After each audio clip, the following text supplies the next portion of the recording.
Hi, everybody, and welcome to the Dr. Psych Mom Show. Today, I'm going to talk about a common issue that women tell me about, which is that they don't feel like they get taken care of in their relationships with men. So, this is anywhere from their husband to guys that they are first dating. They just do not feel like they get cared for and protected in the way that would make them feel safe and loved and cherished. Now, there can be many reasons for this, but I specifically talk about two main buckets that these women usually fall into. The first are women that are high achieving and high earning and mistakenly believe that this is a turnoff to men. And I've written about this extensively. I can link you to one of the posts about it, where I believe from my experience as a decade plus working with individuals and couples that this is inaccurate and anachronistic. Men no longer feel that a high achieving or high earning woman is a turnoff. Frequently, they are really happy to be with these women. And the second, but I'll expand on that. The second category of women that feel that they don't get taken care of are women who have long been enablers and codependent with men who really underfunction. So you remember my overfunctioning podcast? Well, these women overfunction and they partner with men that have issues with depression, past trauma, ADHD, substance use. They have various issues that they do not achieve at the level that they could because they are hampered by these issues, but also because they get used to the woman taking care of everything. So this is a codependent dynamic, which is not due to either individual. And commonly, the woman saw this at home growing up between her parents, and so she gets into the same subconsciously familiar dynamic when she's an adult, despite really yearning for an equal, if not a man who does more. She'll get into the same kind of dynamic subconsciously. So first, we're going to look at the first group of women that I described. So these are the high-achieving women, and they could be CEOs, they could be, bosses of some sort, managers at work, they could own their own business, whatever they are. They think that this is intimidating to men and that the potential pool of men that they can date goes down. Whereas usually from what I see nowadays, at least in the people that I work with, actually this is pretty attractive. A man likes a woman that is confident and can get shit done. And this is anywhere from the bedroom to the boardroom. Men are turned on by a woman who is successful and confident. And if you ask any man what a turn on is in a woman, they're going to say confidence. So then it doesn't really concord with this view of men as so fragile that they cannot possibly take a woman being successful. So frequently, women think that because they are successful in this way, that is the reason that a man doesn't want to take care of them. And because I guess they think that the man thinks that they don't have a need for financial security or they don't need to be taken care of, so therefore the man is just going to coast. So this is not real. There are usually other things going on that have to do with the woman being high achieving. There are other personality traits that go along with being high achieving and very successful. Some of them can include not being able to really be vulnerable and ask for help. So somebody that's used to being at the top of the food chain is not really going to ask for help with things. Also, quite practically, somebody who has the energy and drive to get to the top of their profession usually evidences that same drive at home. And they get shit done constantly, and they don't really ask for any help because they don't really need any help. They have this yearning to be taken care of, but operationally, there would be very little for a man to do to take care of her, at least not much that she's not already told him to do, which gets to another point to this, is that if you do not allow somebody to have any space to take care of you, they can't. If you are always thinking 17 steps ahead, then the best somebody can do is kind of do what you told them to do, which still isn't taking care of you in any meaningful sense. So in the second bucket, we have women who are codependent with guys who have various issues that lead to life being very hard for them. And whether, again, this is addiction, mood issues, anxiety, trauma, whatever else. I have a representative couple that I title The Man-Child and His Long-Suffering Wife. And people in this dynamic, women in this dynamic, find themselves taking care of the man like he's a baby, and therefore there is really no space for the man to take care of them at all. And the man usually does basically nothing, and the woman takes care of everything. And on some level, she is deriving a lot of her self-worth from being the woman who takes care of everything and who can be there for everybody else. Usually she saw this dynamic growing up where one parent was the problem and one parent was the enabler who took care of this problem person. In the beginning of the relationship, there are usually red flags. This is usually the woman who is like doing her boyfriend's college papers and who is doing his laundry and who's making sure that he eats. All of this stuff, it just extends into marriage. It doesn't change. So there are very few times where I could see a completely different pattern in what somebody recounts from dating, and that is totally different from what they're like when they're married. Usually, obviously, there's continuity. That is only commonsensical. So in both cases, no matter which bucket the woman is in, she wants to figure out the root of this pattern for herself, so blaming the man is really not going to do anything. It takes two to get into a dynamic. She's the one with the problem with the dynamic. Even if she gets out of this current relationship, I see people all the time get into the same kind of relationship again, despite very much not wanting to, because this is something that they haven't really worked through or processed. So they get right back into another relationship where they do not feel taken care of. So how then can you ask for your needs to be met in a way that is going to make it likely for somebody to take care of you? Well, it's difficult if you've never done it before. And people usually then err on the side of either not asking at all, or they err on the side of micromanaging because they feel so anxious that the person will not actually know how to take care of them. So they will say, can you do the laundry, but I need the laundry done really by 4 p.m. because I need to get out my kid's uniform and I need to separate the clothes, and so I need to put it all away, so it needs to be done by 4, and then also at that time I'm going to need to be doing the dishes, so you do this while I do this, and then this, and then this, and then when the kids come home, you see my point. So nobody is going to want to kind of be micromanaged and be told that they have to do something within the next couple of hours, or otherwise they are going to be a disappointment. If you actually want somebody to care for you, you would say something like, I'm really tired, I can't do the laundry. And then you don't do the laundry, this is the part where people say, but I have to. You don't have to. You probably have quite a bit of clothes, and so do your kids. If your kids are old enough, they can also learn to do the laundry, but I'm using the laundry as an example. You would say, I'm too tired to do the laundry, I can't do the laundry, and most men within a loving marriage are going to then start to do the laundry.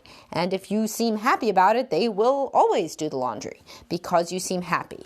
Most men want to please their wives.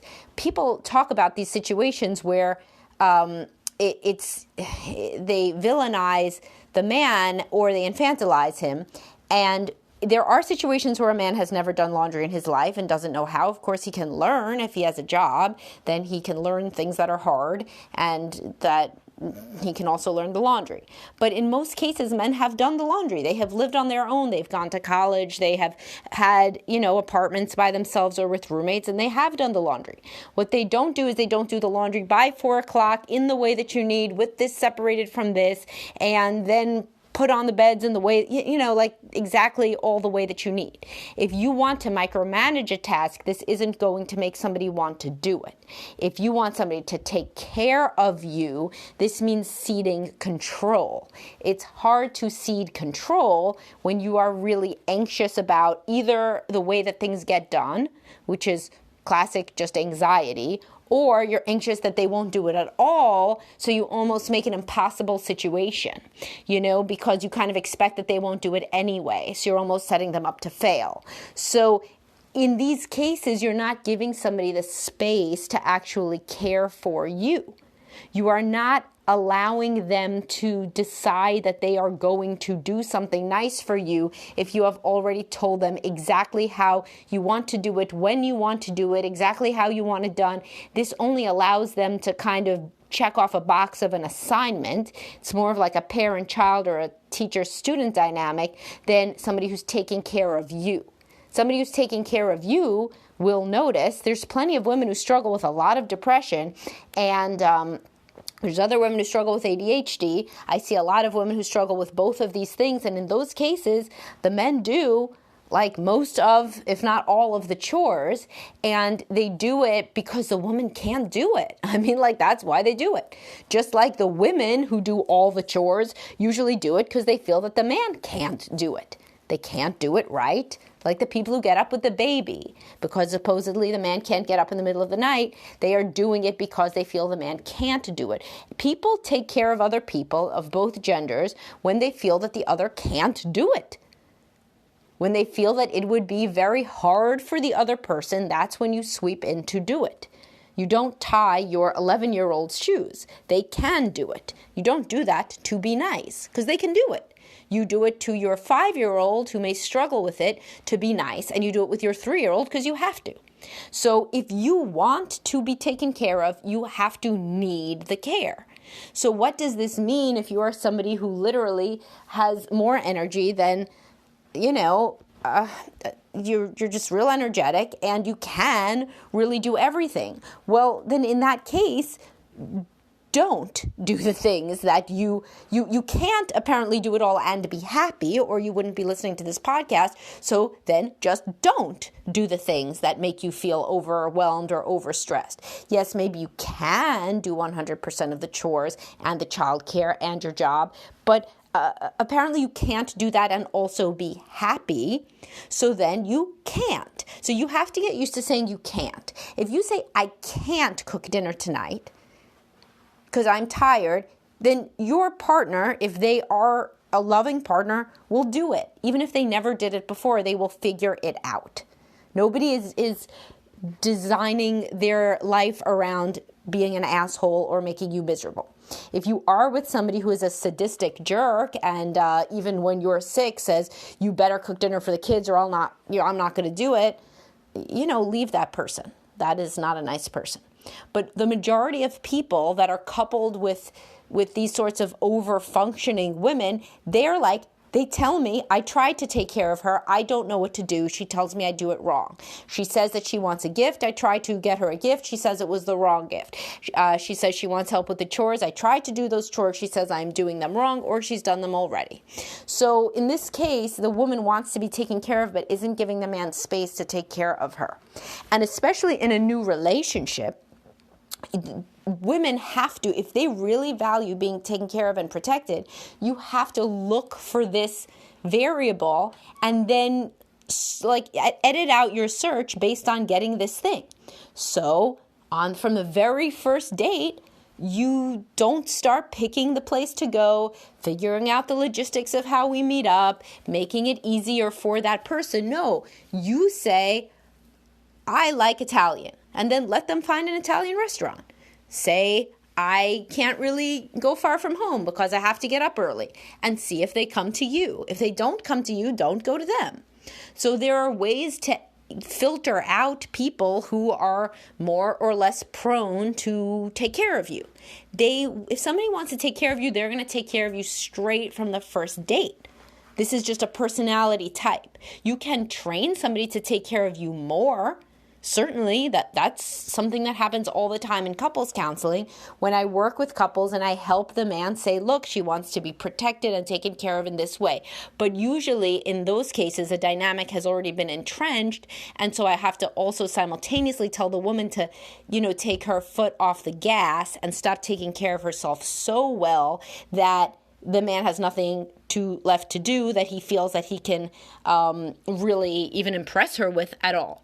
But right from the beginning, you have to say that you are somebody worthy of care and worthy of effort. And this is something that you may have to work on in individual counseling, knowing that you are worthy of somebody taking the time to take care of you, and that you saying your needs and wants is not weird or bad.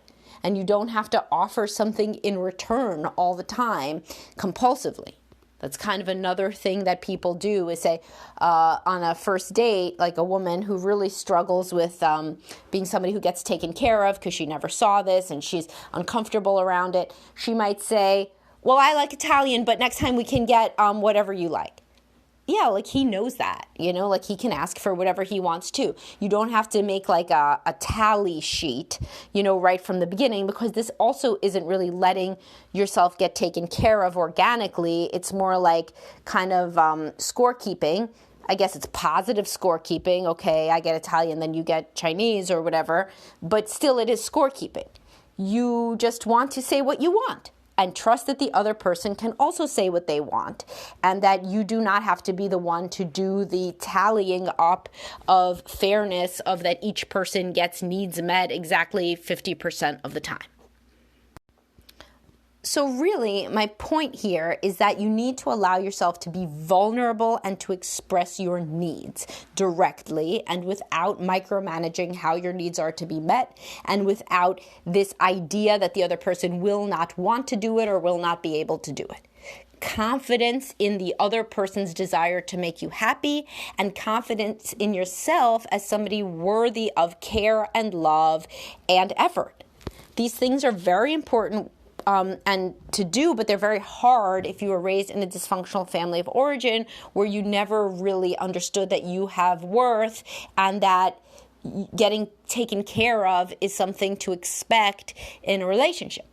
If you saw your mother not get taken care of by your father, then it's hard for you to think that that would be something that a woman could expect in a relationship, is some level of attention and care and protection. So you have to work on this individually before you say that it doesn't work because the guy won't do it, or there's no way that your husband would ever care for you, or anything like that. There's books like that focus on some of this. People usually don't like the titles. One of them is The Surrendered Wife. The Surrendered Wife is not surrendering to her husband. She is surrendering control. It's actually written, it's a pretty good book, and so I would recommend it. I'll link you to it in the comments. But it talks about how if you're trying to micromanage everything and control and criticize all the time, you're really cutting yourself off at the knees if your end goal is getting cared for and protected and treated with tenderness, because a man isn't really going to want to do that if he always feels like he's getting things wrong and if you're in charge of everything. Ironically, women don't want to be in charge of everything. They end up feeling that they need to be, but they've never really tested it out the other way. So in my ubiquitous laundry example, they'll say, yeah, I let the laundry go for a week. A week? Maybe you need to let the laundry go forever. And see what happens. He's not never going to have clean clothes for you or the kids or himself. So that's just not possible. There's plenty of people who just stop cooking or just stop cleaning. And then the couples discuss either getting somebody in to do those things or having, the other partner do it, or some combination thereof. There's all sorts of ways to skin a cat. But if you think that you have to do everything, and you have to do everything a certain way, especially, then you are probably not allowing space for yourself to be cared for. The people that end up getting cared for, because these women always say, why do other women get cared for? Well, usually they feel that they deserve it, and they don't criticize how it's done. So they say, oh, I would really like a trip for my birthday. And then they're happy with the trip that they get for their birthday. And if that happens, and it's not like then the guy does, let's say, the trip to Cape Cod, she wanted a trip to Florida, and then she makes his life miserable about it. Guess what he's not going to do next time? He's not going to book a trip. This is the same thing I say to guys, by the way, about sex. If guys want more sex, then be complimentary about the sex that you're getting. If you criticize how unadventurous your wife is when she does have sex with you, then guess what she's not going to do anymore? Anything, right? Nobody likes to be criticized. So if you want to be taken care of by your male partner, then you must allow them to try to take care of you, be positive about the efforts, really try to think that the thought is what counts, which is what you teach your children too. The thought counts. The thought's what counts. So if the birthday gift or whatever it is isn't perfect, then they are trying, and that can't really be, that can't be thought of as a nothing. That is an attempt, and they will get better and better and better at trying to take care of you as you allow them more and more and more space to do so. If this doesn't happen, and you are caught in this negative cycle where you are asking for your needs to be met finally, and your partner is terribly bewildered and angry, and you're switching the rules of the game, then couples counseling can really help with this, because this is a dynamic issue, and the entire configuration of your dynamic may have to be changed in light of your more open stated desire to be cared for in a different sort of way than you may ever have really stated before. Anytime somebody changes what their needs are, they're kind of changing the rules of engagement, and there can be a big, a big speed bump in the smoothness of the relationship because one person's changing the rules. That doesn't mean you shouldn't change the rules. It just means don't expect that it always goes smoothly. All right, so if this was useful to you, then share this with your partner and use it to open up a discussion about how you want to be taken care of more, but how maybe you and your partner are both contributing to this current dynamic where you do not feel taken care of. The more you say that the contribution may be shared, and that's not just his fault, the more your partner is going to be open to hearing about this topic and about brainstorming ways to fix it. All right, so I'll also link you to The Surrendered Wife, which is an interesting book to read, especially if you already decided that you hate it based on the title. Then you're especially who should read it, because you want to be open-minded to many ways to skin a cat, and the author does have some good points. You don't have to agree with everything. All right, so hopefully you found this useful. I always like hearing feedback from you guys. Please, suggest topics or just give me feedback, and follow me at drpsychmom.com and on Facebook, and please subscribe to my podcast, and I will talk to you guys soon.